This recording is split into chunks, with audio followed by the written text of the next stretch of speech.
I'm saying the word gorgeous a lot, but that's just because everything's gorgeous.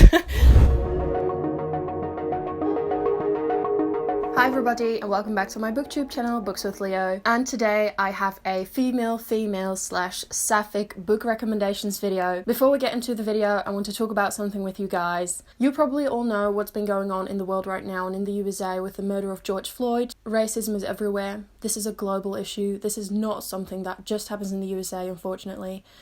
And I have seen so many people in my surroundings be like, oh, but racism is not that prevalent in the Netherlands and blah blah blah. To them I just want to say, have you seen Black Pete? Like, I don't, that is racist. And so I think it's very important to speak up about these issues, and so I will continue to do so. If you have the time to watch this video, then you probably also have the time to check out some of the petitions and donation links and information that I will put in the description down below, and you would also have the time to watch some of the videos that I linked down below by Black creators in the booktube community talking about their experience being Black on booktube. And I think if you love booktube, this is especially very important to watch because it will give you more of an idea about racism within our own community. So to help you guys along a little bit, I also want to give you some recommendations. Next to all the information and all the stuff that's in the description box down below, please check everything out that's down there, but I also want to talk about some books that I'm reading currently and that I would like to recommend to you guys. So first up, I'm reading So You Want to Talk About Race by Ijoma Oluo. I'm listening to the audiobook currently. It's really good. It talks about the author's personal experiences with racism, but it also dives into systemic racism, why racism is not an individual thing, it's not explicit actions by several racist individuals. No, it's a system. It's an institutional thing. And I think that is something that is very important to recognize. It changes the way you look at your own privilege, how you can use that privilege, and it also changes the way you look at racism and the issues that it causes within our world. So this is a book that I would highly recommend. The audiobook is also really good, so this is the first one that I would really like to recommend to you guys. Another book that I would like to recommend, especially to my Dutch viewers, is Hallo Witte Mensen by Anousha Nzume.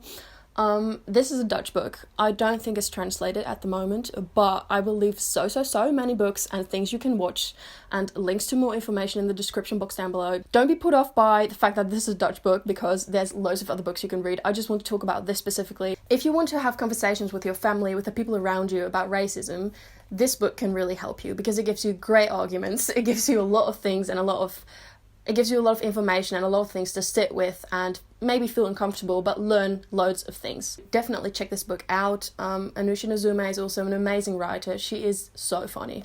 I don't know how she even did this. Like, she's funny in such a serious book, and like, it shouldn't even need to be funny for you to want to pick it up, but it's so well written as well. I really like how she incorporated scandals we had in Holland with racism, for example, like Monsieur Cannibal that we have in the Efteling. The Efteling is a Dutch theme park and it has like one really racist attraction, which is just really bad, and she talks about it. She also talks about the N-word and about Black Pete, Zwarte Piet. This is just a really good book for all the Dutchies out there. I know that there's a lot of Dutch people in my audience, so that is why I wanted to talk about this book specifically as well, and just to make sure that you don't look the other way, because you cannot. I also just want to mention that, of course, I am white, and so my perspective on this is never the most important perspective, and that is why I really want to urge you to check out some of the videos that I linked down below by Black creators, and just know that please watch those, and diversify your watch list, because if you watch more diverse booktubers, you will read more diverse books.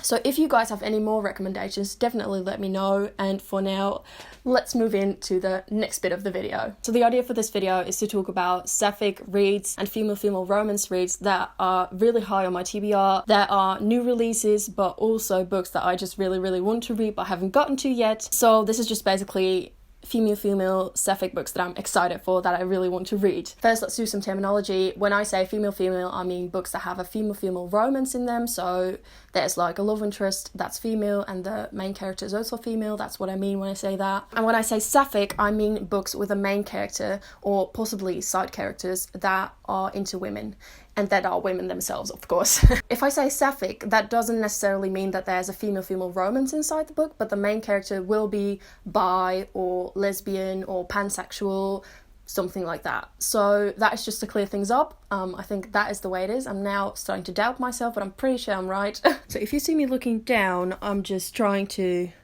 remember what these books are about. Okay, so the first book that I want to talk about is Cinderella is Dead by Kaylin Bayron.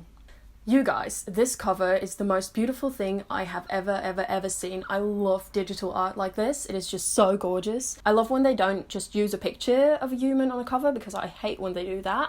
But I love when they just use a beautiful digital or otherwise illustration. I think that is so gorgeous. So this cover, like, I saw the cover of this book and I was just like, wow, I need it.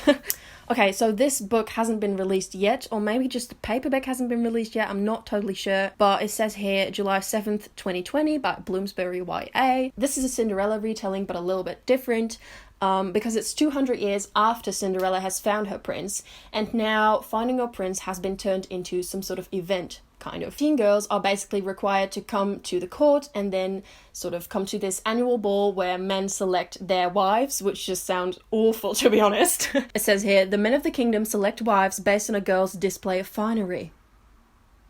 If a suitable match is not found, the girls not chosen are never heard from again. This is, ooh, okay. So in this book, we follow the 16-year-old Sophia, who would much rather like to marry her childhood best friend Erin than go to this annual ball, but she has to go. When she gets to the ball, she decides to flee, and this is sort of a desperate decision, so she's not really sure what she's doing. And then after she's fled the ball, she meets up with Constance, who is one of the last known descendants of Cinderella's stepsisters, and together they plan a revolution to overthrow the kingdom and change this tradition. What I really love about this book, that it's sort of changing and challenging some of the perceptions that we have of fairy tales, that they always have sort of a moral, but a lot of these morals are very old and not really relevant anymore, or I mean they should be different by now.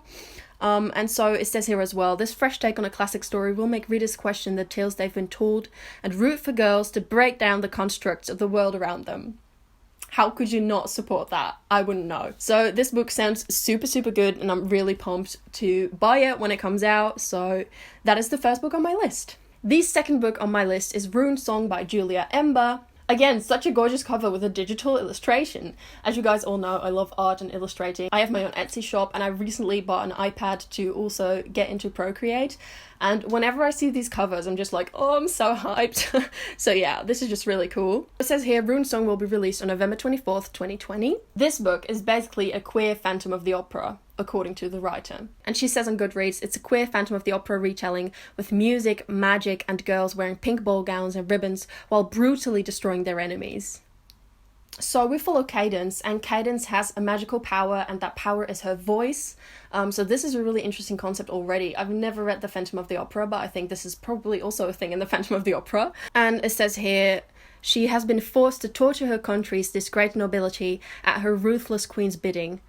And then she's reunited with her childhood friend, who's a woman. It's like all these childhood friends, you guys. And she has ties to the underground rebellion. And then Cadence has to make a choice. Does she want to help break down the country's oppression, or does she want to follow in the queen's footsteps? Ooh, okay. So that sounds really good. I'm really excited to dive into this world. I love books that describe ball gowns and stuff like that. I'm a total sucker for stuff like that. So I'm really looking forward to this. And I'm just looking forward to having it on my shelves because it's gorgeous. Okay, so the next book is a SAPPHIC book, and this is a book that I already own, and this is The Black Veins by Asha Monet. And I first came across this book on Twitter, and then I just thought that the cover looked really good, and then I dived into what it was actually about, and I was just like, okay, I've got to have this book now. By the way, just by the by, this book is a floppy paperback, and it's just so satisfying. I'm really happy that I bought it. So this book is about Blythe, and Blythe is one of the 7 guardians, and they all have amazing magical abilities. It says on the back that Blythe could create worldwide panic with a snap of her fingers, but she's not really into that because she's really happy just pouring latte art in her family's coffee shop. Then one day, magical anarchists bust into the coffee shop and kidnap her family, and so there's a war brewing between 2 magic governments, and Blythe gathers her found family. Together they go on this magical road trip to save her family, and it says here that she packs up her family's bright yellow Volkswagen, puts on a playlist, and embarks on a road trip. So this just sounds so good. And it also says here in the cover that this is the no love interest found family adventure that you've been searching for. So there's no female romance in this book. There's no love interest at all. But as far as I know, I think the main character is actually queer. I think she's bi, and that is also why I included it on this list. So yeah, I'm super excited to dive into this story and learn more about Blythe, and I think it will be refreshing to read something without a love interest for one. I think especially in YA, It's almost as if they're like, oh, we forgot the love interest, and then they write one in at the end. I'm really glad that this book didn't do that. The next book that I want to talk about is Goldy Fans by Hope Larson, Brittany Williams, and Sarah Stern. As you can see, this is a graphic novel, and you guys, I'm so happy that I came across this book because it sounds so good. It's basically a black queer Nancy Drew. Did you hear what I just said? So this is about Goldy Fans, and she lives at her family's hotel, I think. Yeah, it's a Florida resort, and her dad manages the resort, and her mum works as a mermaid down in the resort. So both of her parents work at the resort, and she lives there. Goldy basically wants to be the resort's detective one day, and Charles, the current detective, has a case that he can't solve. He sort of gets Goldy to help him solve the case, and this is where her detective abilities come to light. From what I've heard, this is extremely funny, very diverse. The drawings are also gorgeous. I'm saying the word gorgeous a lot, but that's just because everything's gorgeous. So I've already looked a bit through the graphic novel, and I've also looked at some of the illustrations in the back of the book, and they are just out of this world, really. So I really recommend this graphic novel. I'm not sure, is it a graphic novel? Is it a comic? I recently watched Noria's video on the difference between graphic novels, comics, and stuff like that, but I don't remember anything about it right now because I don't have any brain cells. But I think this is a graphic novel. Don't know. Anyway, check it out. I will do so as well, and I'm really excited to go read this. The next book that I really want to check out is Witches of Ash and Ruin by E. Latimer, and this book is about the bisexual Dana Walsh, and she also has somatic OCD. She's recently been outed as bisexual in her very conservative Irish town, so that is something that she's trying to deal with, and her mother is also absent, so that is also a struggle that Dana is having. But she's also almost at the age where she's ascending and finally becoming a full witch in their coven, and there are some tensions between her coven and another coven in town, and then all of a sudden a witch turns up dead at a local sacred site, and from there on the murder mystery witch read continues. That was a mouthful. Murder mystery witch read. What I find really intriguing about this book is that it combines a serial killer murder mystery with witches and coven politics and stuff like that. So that is what I'm mostly super excited for, and there's also a female romance in here between, which I think is also enemies to lovers, because it's between Dana and the granddaughter of the other coven's leader, so that just sounds really good. It's a trope that I'm all here for, so this book is definitely high on my TBR. And last but not least, we have This Is What It Feels Like by Rebecca Barrow. This is actually a contemporary book, so if there's any of you guys out there that's just like, oh my god, Leora, please mention some contemporary, here I am mentioning contemporary. Can't even say the word contemporary, okay.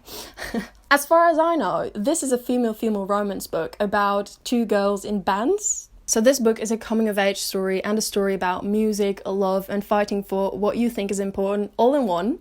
So this is basically about Dia, Jules, and Hannah, who form a band together, and I think Dia is our main character, and the Sun City Originals contest is coming up again, where you can win a lot of prizes with your band and your music. But Dia, Jules, and Hannah have sort of grown apart, and their band has also sort of fallen apart because of all these different things that have been happening to them. It says here, but like the lyrics of a song you used to play and repeat, there's no forgetting a best friend. And for Dia, Jules, and Hannah, this impossible challenge to ignore the past in order to jumpstart the future will only become possible if they finally make peace with the girls they once were and the girls they are finally letting themselves be. I think a lot of you guys know that I really like coming-of-age stories.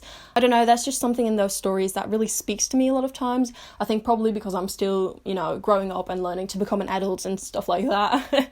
Hell, most days I don't feel like an adult at all. I just feel like I'm sort of pretending. So I think that's probably why I like coming of age so much. But this combines coming of age, female romance, and a band story. So that's just magnificent, really. And there's some nice quotes on the back as well.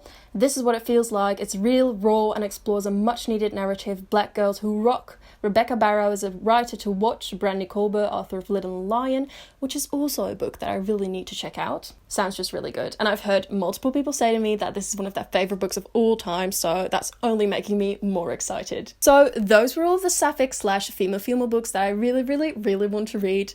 I really hope you guys took away some nice recommendations recommendations from this video. Don't forget to check out the links in the description to sign petitions, donate money where you can, help in any way you can, educate yourself, and just remember that Black lives always matter and racism is something that we always need to be talking about and need to be aware of, not just now when it's trending in the news. So that's just something that I want to say. I hope you guys enjoyed this video, and I will see you all in my next video. Bye!